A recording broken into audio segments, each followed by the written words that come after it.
Terus yang kedua, penguatan kemampuan keuangan Gampung.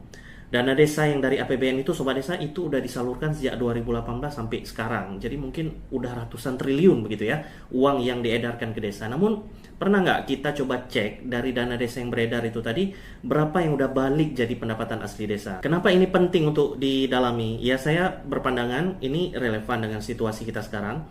Di saat pemerintah menggalakkan efisiensi anggaran misalnya, desa juga harus siap dengan kapasitas fiskal desa yang memadai. Sebab itu udah saatnya dana desa ini betul-betul digunakan untuk kegiatan yang produktif dan bisa menghasilkan nilai tambah.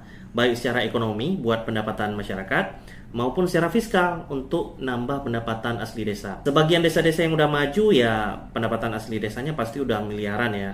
Dengan usaha pariwisata misalnya atau perkebunan, usaha pertanian, produksi kerajinan, penyewaan dan lain-lain. Nah, saya berpandangan udah saatnya nih khususnya desa atau kampung-kampung di daerah saya di Aceh untuk memantapkan mindset pola pikir mereka bahwa pemanfaatan dana desa itu harus berorientasi pada pendapatan asli desa. Jangan hanya bangun-bangun fisik aja.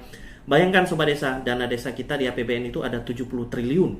Andai BUMDes di seluruh Indonesia benar-benar berhasil mengelola bisnis pangan dengan alokasi dana desa 20%, 20% dari 70 triliun itu sekitar 14 triliun uangnya. Besar sekali itu Sobat Desa. Coba bayangin. Kalau berhasil aja nih, ada berapa ratus juta atau berapa miliar yang masuk kembali jadi pemasukan buat desa. Selain juga untuk memenuhi kebutuhan pangan begitu ya. Nah, di Aceh aja dana desa tahun 2025 ini besarnya itu 4,73 triliun rupiah buat 6.497 kampung begitu. Lebih gede bahkan dari dana otsus tahun 2025 yang bahkan udah dipotong lagi karena efisiensi anggaran. Coba bayangin, 20% dari 4,73 triliun itu tadi sama dengan 946 miliar. Ya mungkin kalau kita totalkan anggaran kegiatan pertanian, perkebunan, peternakan, perikanan, dan pangan yang ada di dinas-dinas di pemerintah Aceh mungkin ya, mungkin masih bisa bersaing dengan besarnya anggaran ketahanan pangan di Gampung gitu. Kalau bisa dikelola dengan baik nih, luar biasa itu potensi pendapatan yang bisa Gampung-Gampung ini dapatkan.